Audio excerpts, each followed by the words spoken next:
So welcome to this episode of Menopause Conversations. I'm Amantha King and I'm delighted to be joined by my guest, Gayle Stevens White. Gayle, hi, how are you? Hi, I'm good, thanks. Thank you for having me, Amantha. Oh no, you're very welcome. Lovely to see you. So we're going to do an amazing tour of Gayle and everything that's in her life and is menopause related and business related, actually, because Gayle's actually a menopause coach. She's also a Menovist, which will tell us a little bit more about that. And she's the owner. You're the owner of Menoflock. What is Menoflock? Would you like to tell people what that is first? I am indeed. So Menoflock is all about keeping your menopause together. So it's my coaching company, but alongside that, I am designing jackets, which sort of came about as a sort of a secondary business, if you like.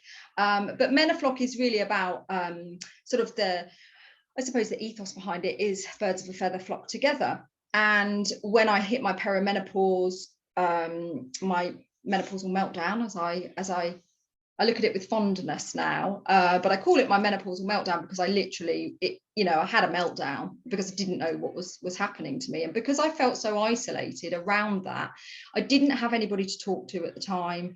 There wasn't anybody, none of my friends were going through the perimenopause. Nobody was really talking about it at that time. And I felt really isolated. So I think because I like to be around people and I like talking and I like to have that sense of community, that's really where the idea came from, because it was kind of a bit like, okay, it can't just be me that this is happening to. And so I started originally after having 2 or 3, I think it was, quite unsuccessful visits to my doctors, and I didn't receive the support that I felt I needed at that time. So I did what lots of people do, and I started Googling about the menopause, and I thought to myself, it can't just be me going through this. I felt so isolated and I didn't really know what was going on, and that's when I decided to set up a menopause cafe. So that was really with a view to try and talk to other people about their experiences, because I kind of figured that actually, if there's other people going through it, we know that talking is very helpful, and to set that support network up, I think it's just in my nature to do that type of work. So I started that very early on in my perimenopausal journey, and I've continued since then. So Menoflock has kind of been born out of that sort of sense of community, if you like.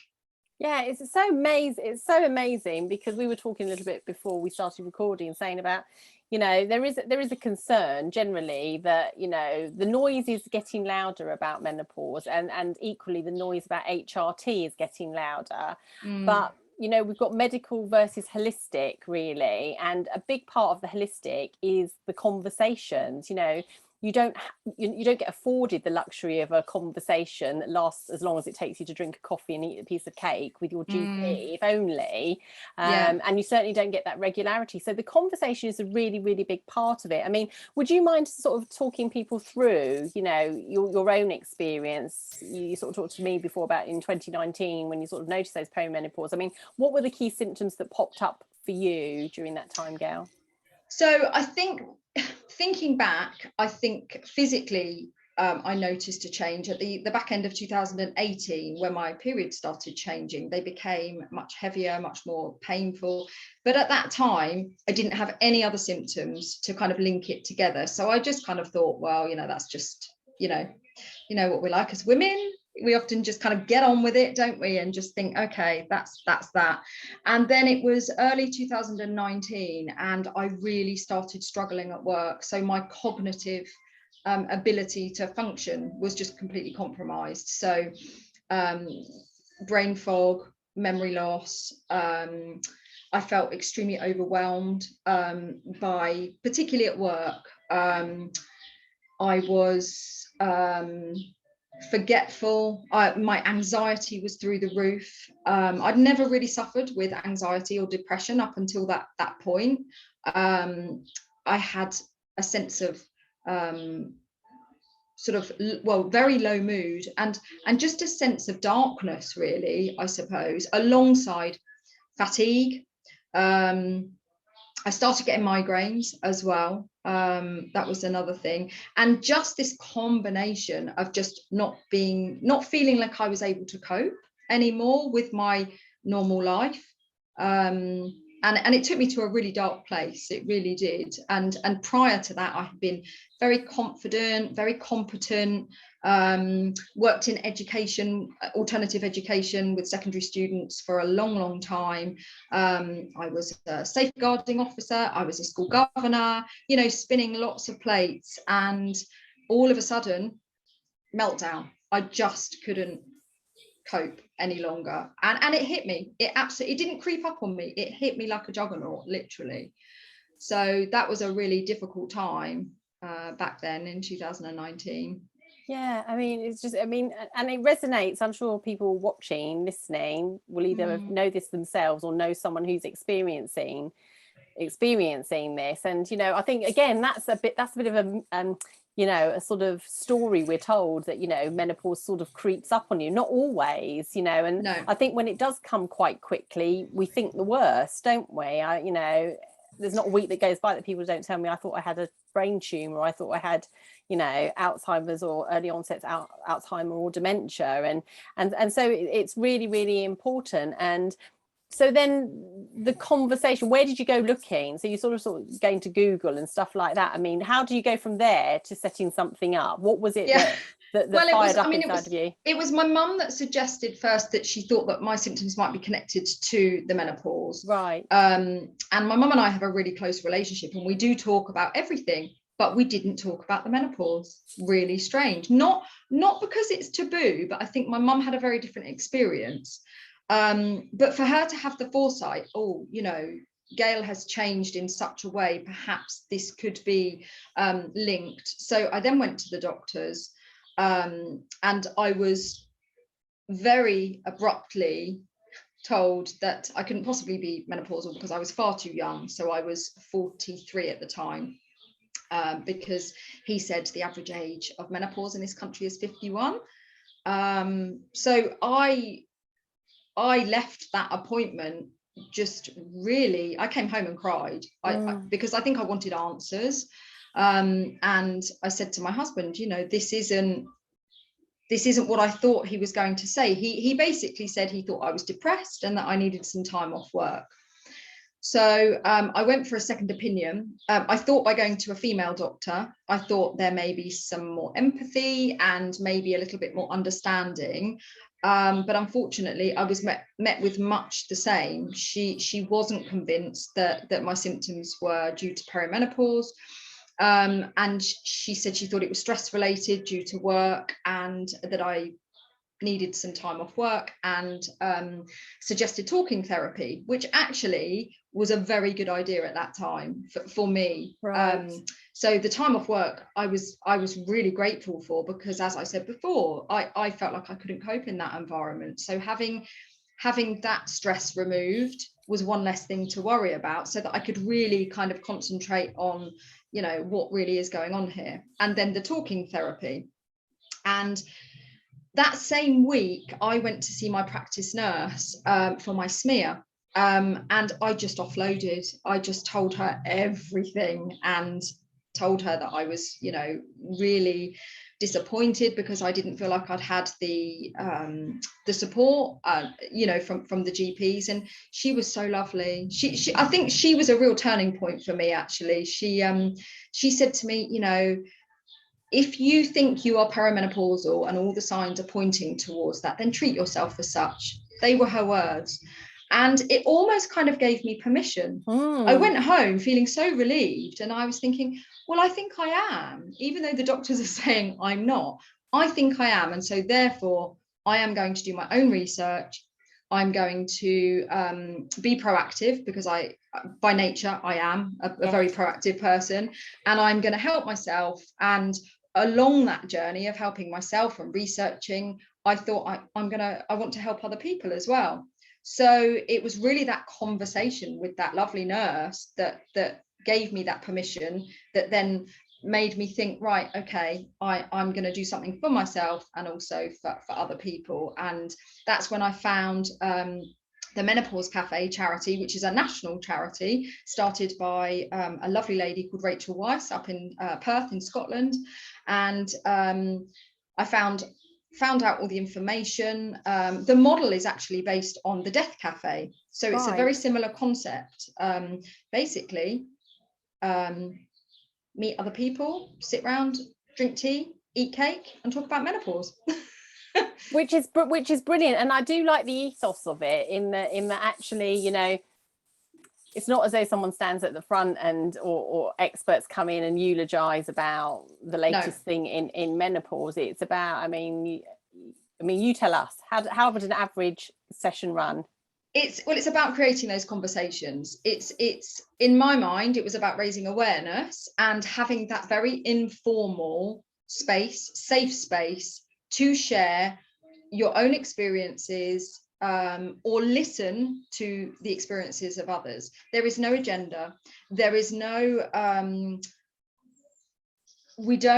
so as a facilitator, I'm not there to push any particular product or service. It is just a safe space for men and women, regardless of age, to come and talk about menopause. So they're normally 2 hours, either a morning session or an afternoon. Mine are in local community cafes. So I'm big on community and working, you know, with people in my locality. Yeah. So I've picked venues, you know, sort of specifically for those reasons. And literally we sit and talk about menopause. There is no agenda, as I say, and it's crazy because you could be sitting there talking to a complete stranger about your dry vagina, for example. I mean, I'm an oversharer, you know, I'll just put it out there now. I know lots of people aren't, and I think sometimes people are a bit like, oh, you know, but that's just my style. That's how I deal with it. That's just how I am. But it's just wonderful. It's so empowering. And you know, whether there's 2 or 3 people there, or you've got a big group of 16 to 20, you know, it doesn't matter. It's all very valuable, because I come away from there every single session learning something new, you know, and that's what it's about, really. It's about, you know, sharing those experiences. And that's so important, because it can feel very lonely. Yes. I mean, I live in the middle of nowhere, and my coping mechanism was to be on the internet finding stuff out. Yeah. Not everyone can do that. Not everyone understands what they're looking for, and actually to be in the company of others going through the same thing is incredibly empowering. And as you say, not, you know, we only need one person to say the vagina word. It doesn't mean everyone's got to say it, and exactly. You know, and it's absolutely fine. And some people do just want to listen in. You know, I'm also the same. I'm a massive oversharer, and sometimes I'm pretty sure I do it for shock tactics. You know, like I was that mum who would be breastfeeding in the car park, just, you know, and right just for the sheer hell of it. Yeah, and always park up by the white builder's van, you know, just for an extra giggle. Love that. But you know, we need all types of people in a group if it's going to work. And so, you know, tell people about your board that you have, that your A board. Yeah, so I put an A board outside the venue. What does A stand for?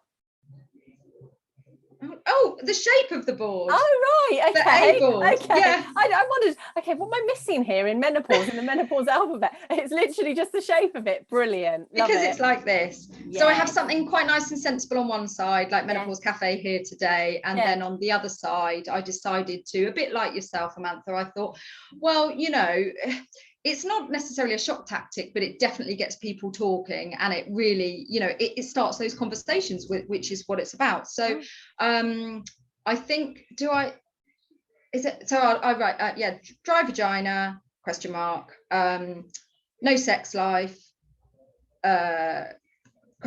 hot flushes, now I have your attention. And of course, you know, people are always going to be talking about that, and it's brilliant. It's that conversation starter, and it's also breaking down those barriers as well, because I think with the menopause there's a lot of seriousness behind it, quite rightly so. It's a serious topic, you know, it is, but I also think we have to be quite light-hearted about it as well, because you know, I think it's to break those barriers down and make people feel comfortable. You know, if they see my A-board, if people see my A-board outside and see that that's the type of environment they're coming into, it may very well just make them think, oh, okay, yeah, I think I could go and, you know, have a chat about dry vaginas or no sex life.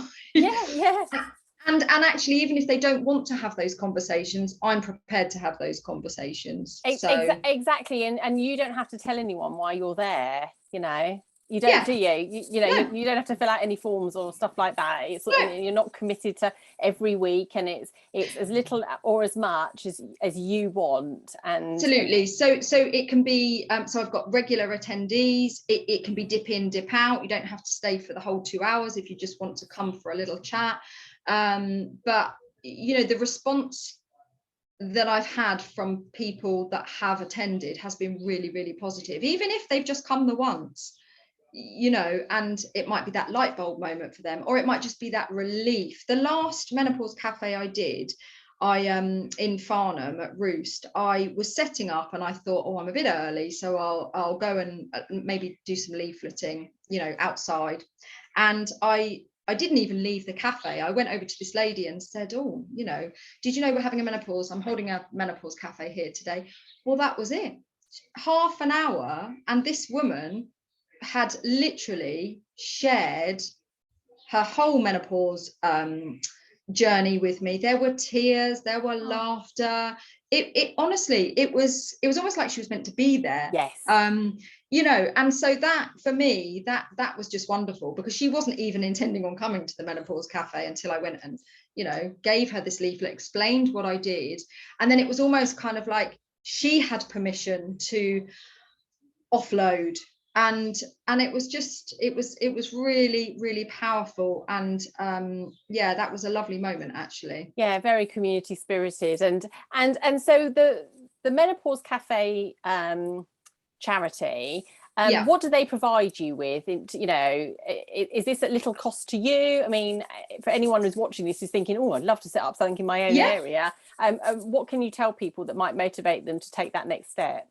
Well, for a start, the Menopause Charity are fantastically supportive. They are wonderful. They really are. They've got a host of volunteers that work for them, running their social media, answering emails. They send you right in the beginning. I think you have to apply to become a host. So I think there is an initial kind of application to be approved, really. You have to find your own venue, but the Menopause Cafe will provide you with the logo, a leaflet template so that you can print off posters and leaflets. They've sent me cards and posters before. They are, they're great. They really are. Any, you know, if you've got any questions, you just ask. But they have got a really sort of extensive setup package, if you like. So right. it for me, it wasn't really that daunting, but anyway, because I was quite happy to do it, but it was really helped by the fact that, you know, they provided all this documentation around, you know, you have to sign a contract so that, you know, you're aligning with their morals and values, etc. But it really isn't arduous at all, and they are wonderfully supportive. They really are, and I'm really proud, actually, to be a host for them. And you know, I think it's proven by the fact that I've started in 2019 and I'm still running cafes now. Exactly, so. Still going, and we're going to talk about socials at the end, but you know, if you're watching, do look Gail up. You might as well tell people, what's your handle on Instagram right now, because we're going to tell right now I'm GSW, so that's GSW Menoflock. GSW Menopause. No, it's absolutely brilliant, and your website as well we'll give at the end. So so that's really important, and so it would be remiss of us maybe not to talk about the sort of awareness. Here we are in 2022, a whole year on from last year, with all the prescription promises that we didn't quite get. But what we did get was shortages. Not sure that was part of the game plan. It wasn't, no. But throwing that all up in the air, beneath all of that are an amazing group of people, what we call passionately locally the grassroots supporters. I mean, why did you become a grassroots supporter for Change Menopause nationally, if not internationally? Why did you become a grassroots supporter, Gail? Because I think, as I said earlier, I think it's about sort of starting within the community and really sort of like really wanting to make that change. And I think when I was doing my research around any type of menopause support, the person that stood out for me most was Diane Danzebrink, who was already running the Make Menopause Matter campaign. And when I read what she was doing and her story and how she had got to where she was, I thought, you know, this is, it really resonated with me. And so to start campaigning for the same aims, because I agreed with what she was, you know, what her aims were, which were to get the menopause on the curriculum in secondary schools, which that aim has already been achieved, for better education for GPs and healthcare workers, and then for better workplace support. Absolutely. You know, which obviously we're still working towards. But I think as well, it's about that sense of community for me. It's about finding like-minded people who want the same thing and who want to change, to make change. And that's what it's about for me, because I think if we don't shout loud enough, nothing's going to change, is it? No, and I agree. I mean, I first saw you last year. There was a clip of you in your jacket, your Menovist, and I was like, oh my gosh, who's that? Because there was a sea of white t-shirts. I haven't got mine on today, but it said Make Menopause Matter, the Make Menopause Matter campaign. And then I saw you with the lady who produced those, Menomave Kate Duffy, who also is an amazing. We're gonna pay kudos in a minute to a few Instagrammer accounts who are really paving the way. But there was a clip of you two talking, and I could hear you in the background going, we need to collaborate so that we can sort of get this message out there. Oh, really? And I thought that's the kind of lady I need to be around, because I just thought, yes, exactly. Yeah, that's exactly right. And, you know, that there is a lot of noise. Some of it is celebrity-led noise. But I think for me, the voice that shouts the loudest is the one that's got 176,000 people signed up to the petition. And that's the Make Menopause Matter campaign, which is all about having sensible adult conversations that change things for the better. You know, we can all shout on the sidelines as much as we want, but unless we've got a plan of what we want and aims, like you say, it's not going to happen. So it is really, really important. So I myself, as anyone who knows, I love clothes and I love things that are a bit quirky and different. So I've actually asked you, as part of your work, to make me a jacket, haven't I? You have indeed. Are we going to show people? Can we show people it just briefly and show them my jacket? Others are available if you want them on order from Gail. So yes, absolutely. She's going to show you mine, and she's here's one I made earlier. Yes. So we've got. So this is the sort of, I would say this is probably the most popular design. So we've got the Menovist. Yes. With the hashtag Make Menopause Matter hashtag, and then personalised especially for you at my Meno Coach. That's me. That's me. I can't wait to receive it, Gail. So tell us, where do those jackets come from? What's the provenance, the source of those jackets? So it's a funny story actually, because my husband and I, we still are collectors of sorts. So we love antiques, quirky things, collectibles. And one time, can't quite remember how long ago it was, probably like 2018 or so, I bought a job lot of they weren't recycled or repurposed at the time. That's what I'm doing with them now, but the ex-army apparel, basically. So I bought this big job lot of and thought, I'll do something with those one day, put them away, didn't really know what I was going to do with them. And it was when I was at the rally and I wore my own personalised jacket, that somebody approached me and said, I want one of those. I want one of your jackets. I said, oh, funny you should say that. Funny you should say that, because I do actually have some stock. So it started very organically, and it's really grown. And so I designed the first one, and it was actually Hayley, premature menopause, that wore it. So she was my first sort of commission, if you like.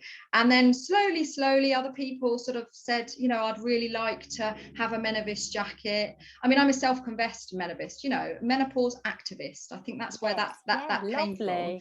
And I just really wanted to kind of, you know, show that off. Never once thinking it would turn into a little business.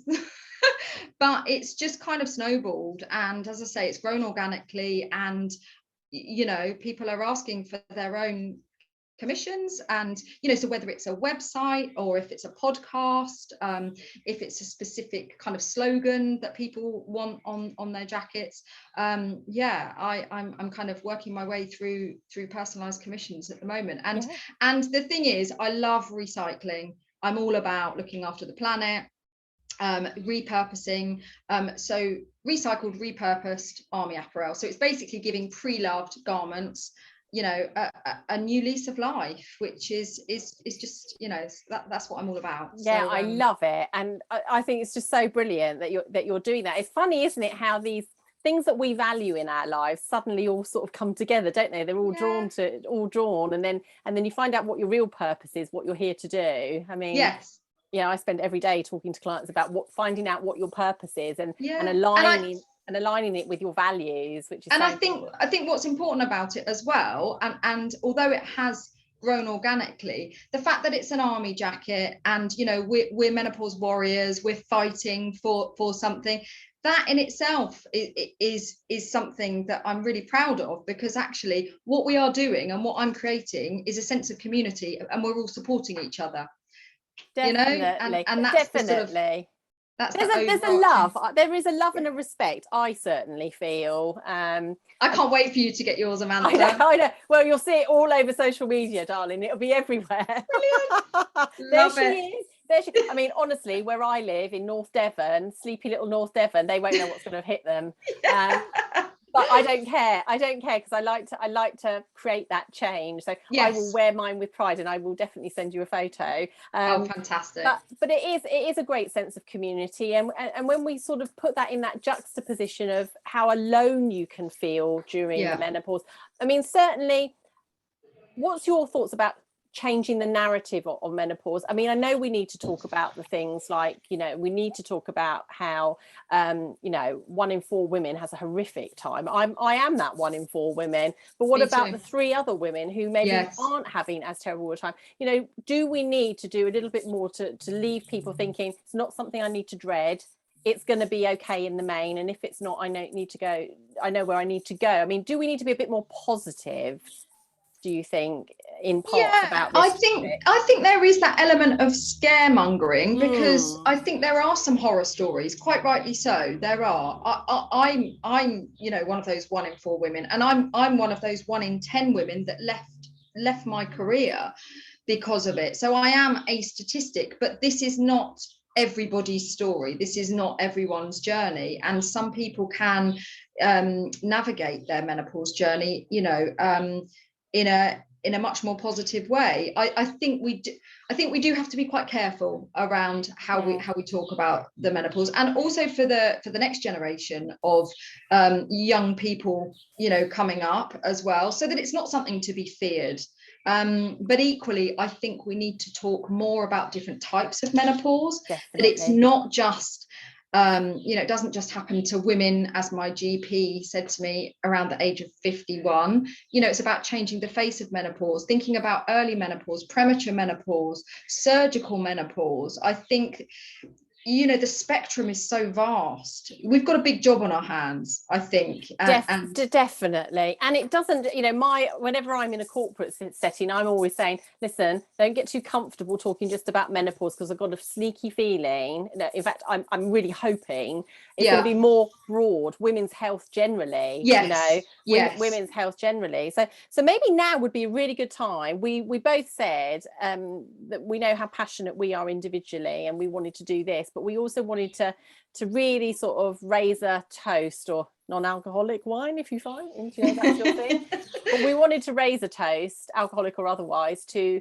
the people that are really, really making a lot of noise, creating spaces for people to come and talk, creating content that means we all step away a little bit more informed or a little bit more empowered. So you go first because you're the guest. Is there anyone that we're going to go through a list and try and check these off? And we would like a disclaimer up front. We apologize profusely if in our menopausal state we've missed anyone out. Absolutely. Does that cover us, Gail? I think that certainly does. Absolutely. Right, you go first. Who should we start with? So these are the grassroots campaigners, aren't they? The people, yes. And I think it's really important to say, you know, it's about the people on the ground, isn't it, that are really going through this and are really fighting the fight. So I have got Menomade Kate Duffy, Diane Danzibrink. I know obviously we talked about her earlier, fantastic. Ginge Unhinged, Girl Power, Natasha Owens, 1976, Mood Swings and Other Things, Womenkind Collective, 9 to 5 Menopause. They're on my list. Yeah, brilliant. And they're all on my list, so that's why I didn't say them. But yeah, whoop to all of those. Big up the grassroots. Big up the grassroots, exactly. And I would also like to say thank you so much for the people that are putting really informative, good quality, non-scaremongering posts out. So people like Menopause London GP, so that's Dr. Samantha Brown. She's just fantastic. Advice for Menopause _doctor, that's Dr. Carrie Sonnenberg. She's so humble about her level of knowledge. I did a live with her the other day, and my goodness, she can make the most complex thing simple. And I think that's really, really helpful. Yeah. Manchester Menopause Hive, who I just think is brilliant, who featured Dr. Zoe Hodson. She featured in the last Davina documentary talking all about testosterone. So she's brilliant. And Harley Street Emporium, who do brilliant interviews. You name it. Fee's great at the lives. Yeah, some brilliant guests on there. Exactly. Just always have a cuppa. Just start following some of these people, because it will be the best time that you will invest in yourself. Yes. And you know, you can put questions, people will come back to you. It's just a wonderful community. I mean, I was on LinkedIn for more than 10 years and I love LinkedIn. I think it's absolutely brilliant. But I think on Instagram you can talk about stuff in a way that is just a different dynamic. It's a lovely community. It really is. It's I would say the Instagram community alongside the Menopause Cafe has really saved me. It's been, you know, it's been huge in my kind of you know, transition at this time. It really has, meeting wonderful people, you know, like-minded. Yeah. Well, I would never have met you. Our paths just wouldn't have crossed. And now that we know that we may be in the same county at some stage, hopefully that would be even more amazing. I mean, but that's what happens when you start talking and when you start being more open to it. So, oh my gosh. So we hope we haven't left anyone out. And obviously, if anyone else has got any ideas about accounts we should be following, do get in touch and let us know. So definitely. So tell people, I mean, thank you so much for your generosity and time. What I've taken from today's conversation is talking is good. Yeah. And talking about the menopause is just even better. I mean, what would you want to summarize and leave people with today when you think about all that it is you've achieved? I mean, you've used your menopause experience for the greater good of others, which is so commendable. And I'm sure you feel very proud of yourself. I'm always proud of women like you that just use their situation to advance themselves, to empower themselves. But what would you leave people thinking today about if they're even tempted to come to a menopause cafe or to talk about it? Oh, just do it. I think knowledge is power, but I think talking is more powerful. And ask those questions. It's about being curious. It's about you know, finding out more information if you can, and learning from other people. I think that's what I'm really big on. It's that sense of community, and it's really just about feeling supported. If you're feeling alone and isolated, come to a menopause cafe, because you will find out that it's not just you. Yeah, brilliant. And that's so wonderful. So before we finish up, tell us, how can people be in touch with you, Gail? How can they know more about your fantastic clothing and maybe even, you know, get a commission going? Yes. How can they be in your space with you? Okay, so on Instagram, I'm at GSW Menoflock. I'm also GSW Menoflock on Facebook, and I've got a new website launching very soon. You can actually, if you go to menoflock.com, you can sign up and you will be notified once my website goes live. So I'm really excited about that, because there'll be tons of information, including all the information about the menopause cafes and the Menoflock stock on there. Yeah, brilliant. So that's really, really fabulous. And if I were to finish by asking you, what's your hope for the menopause community going forward? What would you hope? Let's say if we did another one of these in 2-3 years' time, where do you hope we would be with menopause for women in the United Kingdom?